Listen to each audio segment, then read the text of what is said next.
Box 13, with the star of Paramount Pictures, Alan Ladd, as Dan Holliday.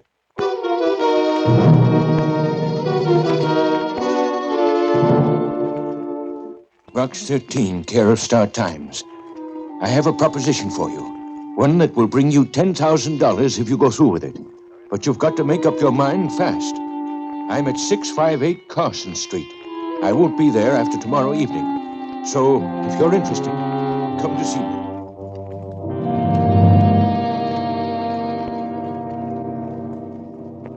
If you are interested, come to see me. Bring this letter to identify yourself and come to flat number 6. Remember, you've got to hurry. That was it. No signature to the letter. Just that sense of urgency that made me feel as though the writer were afraid. He was. And later, I was.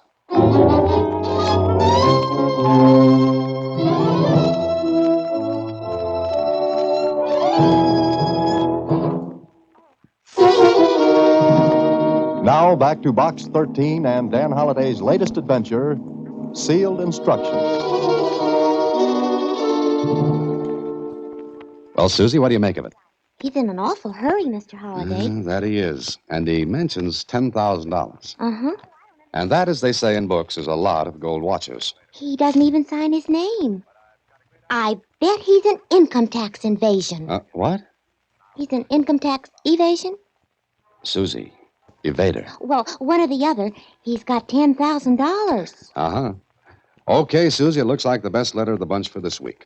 So my address for the next hour or so will be 658 Carson Street. Carson Street ran through one of those neighborhoods where the houses sat one on top of the other. Crowded, dirty, and teeming with people, trucks, and more people. I found number 658, knocked on the door of flat number 6. Yes? Who is it? Who is it? Box 13. Oh, you've got the letter with you? Yes, I've got it. Hey, put it under the door. Okay. Here it comes.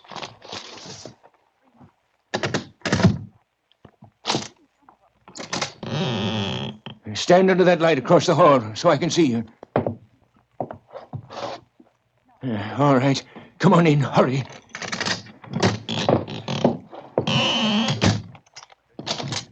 Sit down. Hey, no. Keep away from the window. The shade's down. No one can see you. Keep away from it.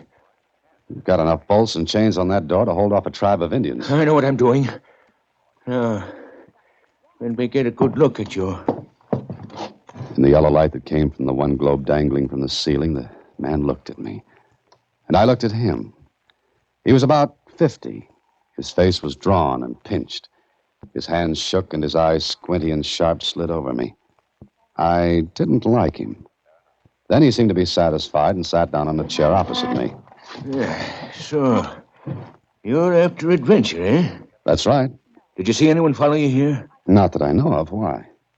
Expecting someone else? I'm always expecting someone. No, I'm not. What do you want with me? Are you free to go anywhere? That's what my ad says. We'll go any place, do anything. I usually do. Would you be willing to go as far as the Philippine Islands? It's a man-sized errand. Would you go? That's all I want to know. Would you go? Well, that all depends on what I've got to do. If there's anything crooked, the answer is no. There's nothing crooked. I want you to go there and bring back something that belongs to me. Something I've got to have. What's stopping you from going yourself? Look at me. I'm sick. Oh, it could be. But you're sure there's no other reason? What do you mean? Well, the bolts and the locks on the door. That fact that you said in your letter you wouldn't be at this address after tonight. The shades drawn. You were afraid I was followed. So? So, 2 and 2 are 4.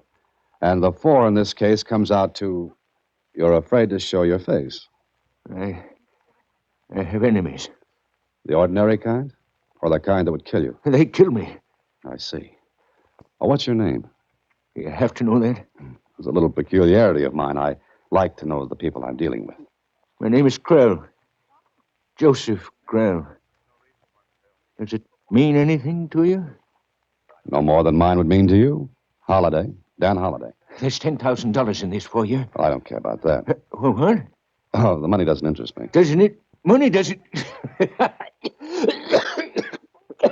I must have said something very funny. You did, Holiday. You did. You say $10,000 doesn't mean anything to you. Well, no, it doesn't.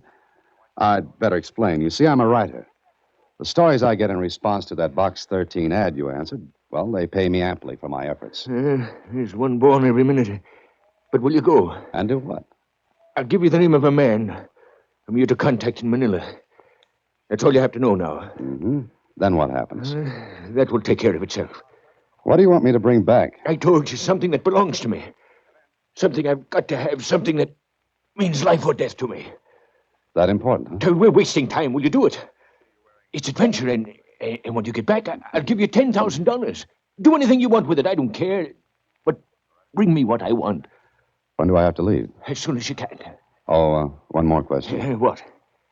Where are you going to get the $10,000? Well? I'll have it when you get back. I see.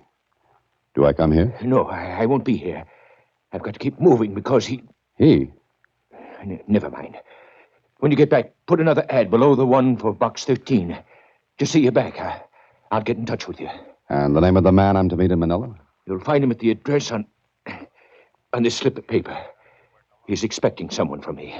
And, here, take this envelope. Don't open it until you get in touch with the man. Sealed instructions, huh? Yes. And Holiday, take good care of that envelope. Hide it. If he knew you were carrying it, he might kill you.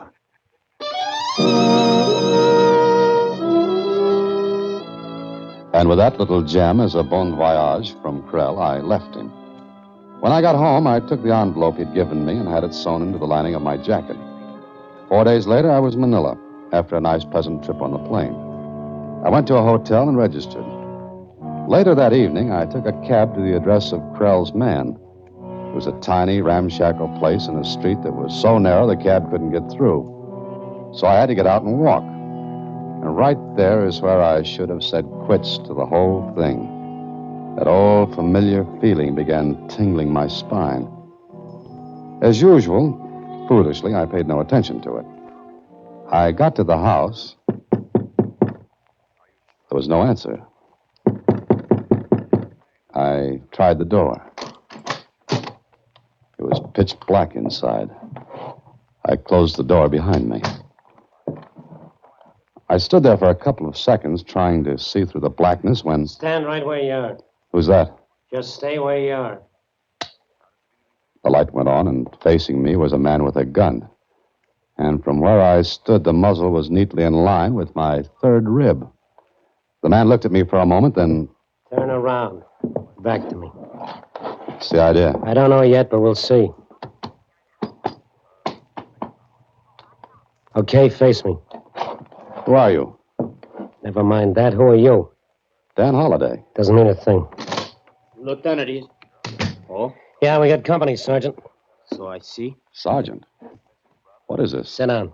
Look, I came here to see someone. Uh-huh. What's the name of the person you came to see? I don't know. If you don't know this man, why did you come here? Come on, talk. I don't see any reason why I should. Would it give you a reason if I told you we're police? I don't know. You don't know much, do you? Why did you come to see this man you don't know? On business. What kind? I was sent here. By whom? A man named Joseph Krell. Krell.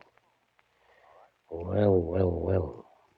Evidently, that explains a lot of things, doesn't it? It could and it couldn't. You say your name is Holliday? That's right. All right, Mr. Holliday. Step over to this other room with me. Come on. Open the door, Sergeant. See, Lieutenant. Go ahead in, Holliday. Oh, do you have to keep that gun on me? It's better that way. Now, want to see your man? Yeah. All right, look on the floor, behind the bed.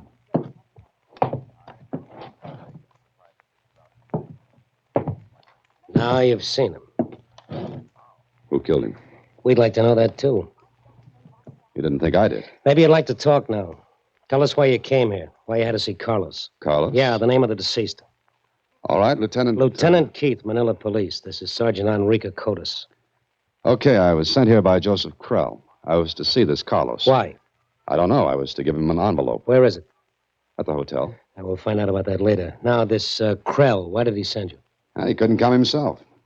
But whatever it was he wanted me to bring back, he said it meant life and death to him. He offered me $10,000 to get it for him. Oh. What was in the envelope?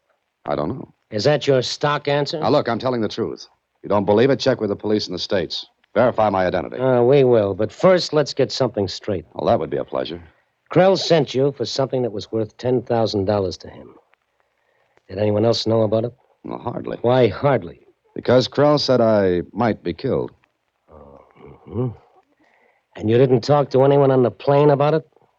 No.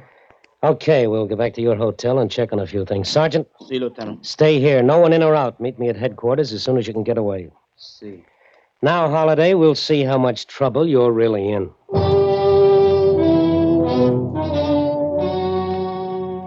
On the way back to my hotel, Keith didn't say much. Neither did I. But I was doing a lot of thinking, and suddenly it hit me. Something Keith had asked me, something he had no right to ask, and something he couldn't have asked unless... I looked at him. He was smiling to himself. Okay, I had to take a chance. Oh, by the way, Lieutenant. What? That building over there. Where? Just to your right. Look out the window. What building are you talking about? Driver. Driver, stop the cab. What is it? What's the matter? Oh, My friend, he met with an accident. he's hurt. We should maybe go to a doctor. No, I don't think so. But when he comes to, ask him a question for me, will you? Question, but Yeah, just ask him how he knew I came to Manila on a plane.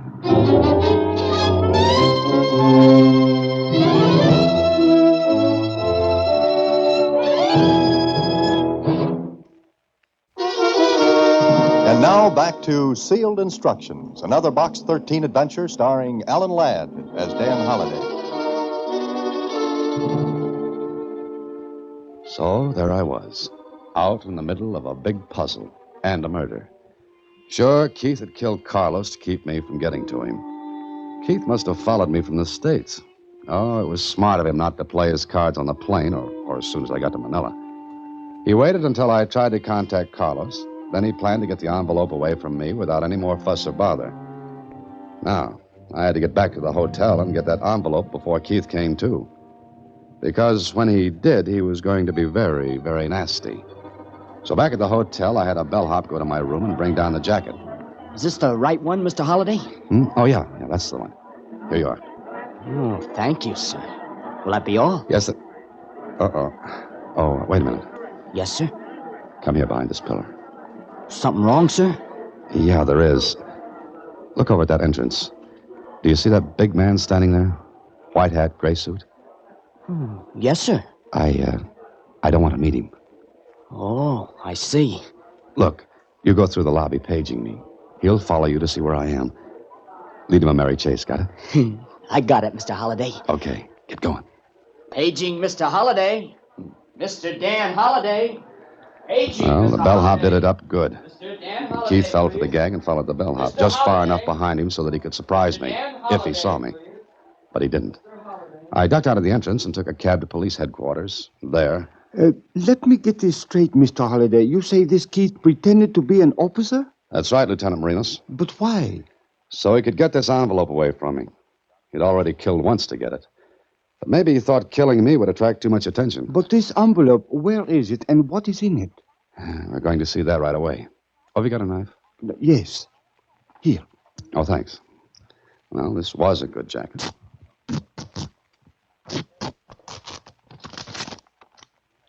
Here it is. Open it. Sure. Well, what's this? May I see it? Here you are. This is very curious, Mr. Holliday. It looks like a map. It's half a map, Lieutenant Marinos. Carlos had the other half. Of course. But a map of what and to what? To whatever Krell wanted. Krell. Yeah, that's the name. Why? You did not mention his name before. Why not? Well, I didn't think it was important. To the Filipinos, it is very important. I don't get it. Why? During the Japanese occupation of the islands, Joseph Krell was a collaborator. Oh, no wonder he didn't dare come back. But the rest of this business, how does it fit in? I do not know as yet. However, I think I have an idea, Mr. Holliday. Yes, what's that? Before the war, before the Japanese invasion, Krell was a gambler. It was known that he ran a gambling house with a partner. Partner? Keith? That could be, although Keith was not his name then. So, what's the rest of your idea? The partner fled when the Japanese came. Krell did not. Now, I think the partner would like to find Krell. Mr. Holliday, we must find the other half of this map. Well, Keith has it. I know that. And find Keith. That will be much easier said than done. Unless Lieutenant? Unless you help, Mr. Holliday. I do not think that Keith will suspect that you have come to the police. If he followed me from the States, he must think I'm in with Krell. If he thinks that, then he'd think I wouldn't dare go to the police. Exactly. So? Oh, I see. You want to tie me out as live bait, is that it? It is the only way to get him. Because he will come after this half of the map. Uh-huh. Of course, you can refuse. And I do not say that I will blame you. No, I guess not. But, well, you've got yourself a piece of live bait. And I hope it stays that way. It was the only way to get Keith. Besides, I was very curious as to what that map meant. And why getting something meant life and death to Joseph Krell.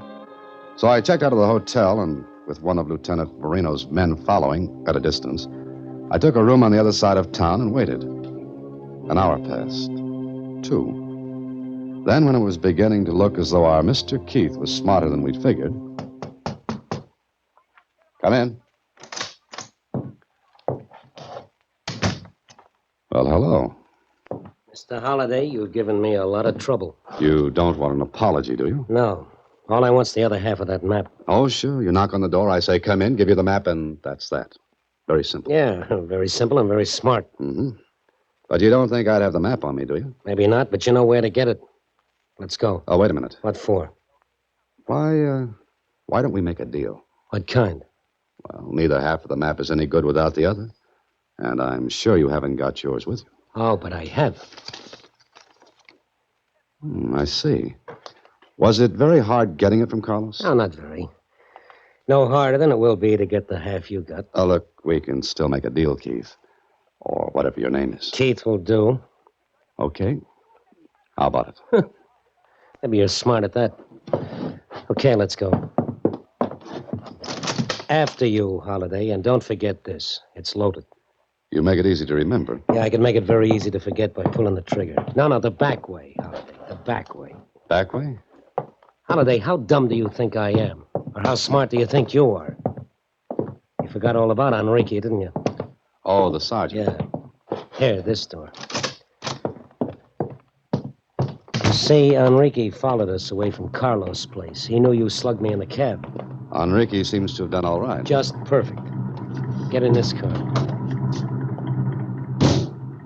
Go ahead, Enrique. Looking for your cop friends, Holliday? Cops? Yeah. You see, when you pulled that bellhop trick at the hotel, Enrique was outside. He followed you, saw you go to the police. It's too bad, Holliday, but there are no police. Oh, I see. Enrique took care of him, is that it? Enrique has been very busy. Now, let's have that half you got. I told you I haven't got it. Quit stalling. It was to be bait for me, wasn't it? You and Marinas were so sure you'd have me, you didn't bother to leave the half at headquarters. Let's have it now. Keith looked at me. Sure, he knew he held all the aces, and he held the gun right at my head. Well, there was nothing to do but drag out my half of the map and give it to him. He looked at it, held it against his half. They matched. All right, Holliday, this is the end of the line. You get off here. What do you mean? What do you think? Take the next turn right, Enrique, and slow down a little. Mr. Holliday is leaving us. For good. Keith meant it. Enrique started to take the next turn to the right, but I had a different idea. I grabbed the handle of the door, twisted it hard, and jumped. Took a full fall on my shoulder. Rolled over into the ditch on the side of the road. Keith jumped out of the car, started toward me, shooting as he came. And then...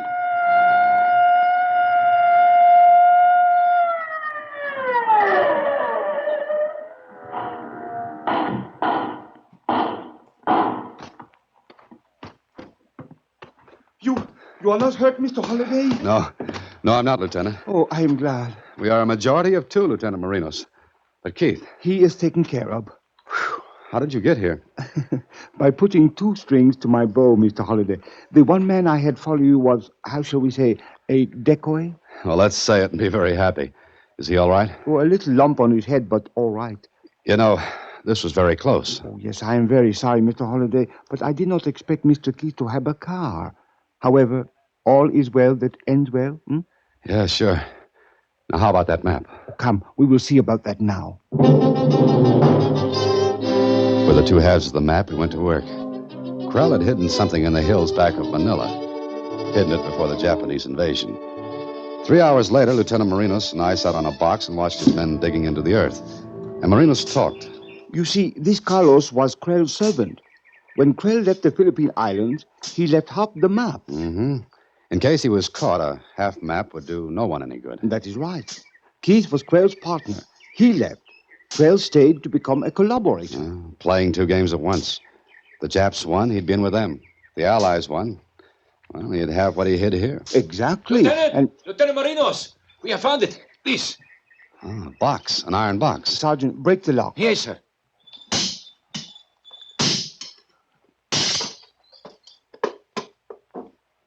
Mr. Holliday, you may have the honor of opening it. Oh, thanks. I lifted the lid and unwrapped a large package done up in waterproof oiled silk. It is quite a lot of money, yes? Quite a lot of money. Perhaps $500,000, Mr. Holliday. From the looks of it, yes. And it all belongs to Mr. Krell, a man who betrayed my people and his country. We shall be happy to hold it in trust for him until he cares to come and claim it. Yeah, I think I'll take him back something else, though. Something else? What? That. What? That over there. Mr. Holliday, you are a poet.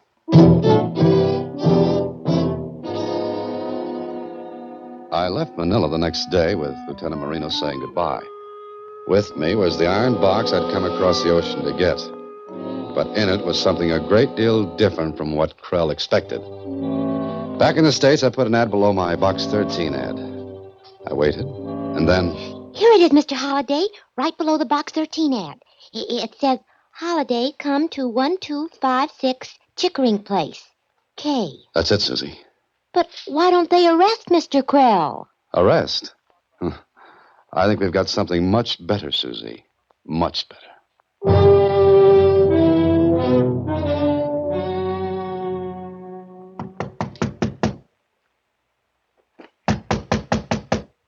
Who is it? Holiday. Let me in.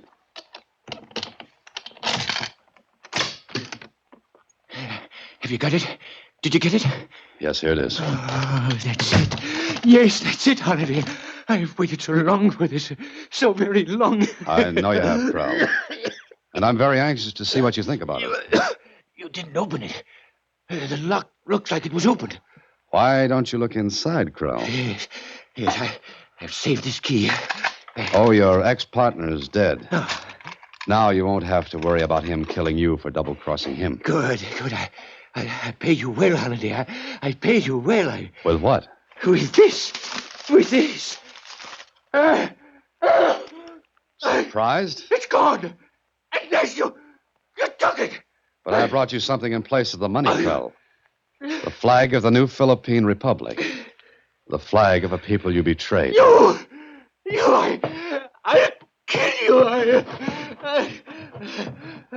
You're very sick, aren't you, Krell? Very sick. You'd never live to stand trial, but you could have lived well on all that money.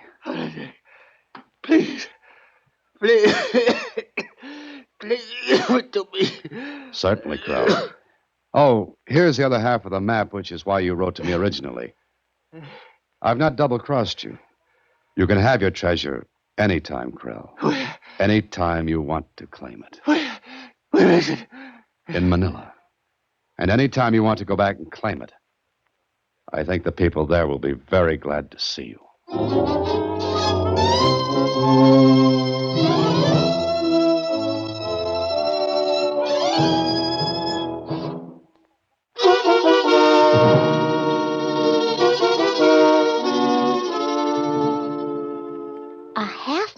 $500,000. Wow. Who does it belong to, Mr. Holliday? It's Mr. Krell. But I don't think he'll ever claim it. Gee. But what about him? Where'll he go? Well, what'll he do? I don't know, Suzy. And I don't think I really care about a man who would double-cross his own country. Well, anyway, it was exciting for you. You know, I wish I could take a plane trip like that sometime. A plane... Good night, Suzy. Next week, same time, through the courtesy of Paramount Pictures, Alan Ladd stars as Dan Holliday in Box 13. Box 13 is directed by Richard Sanville, with this week's original story written by Charles Gurnett. Original music is composed and conducted by Rudy Schrager. Part of Suzy is played by Sylvia Picker. Production is supervised by Vern Carstensen. Box 13 is a Mayfair production from Hollywood. Watch for Alan Ladd in his latest Paramount picture.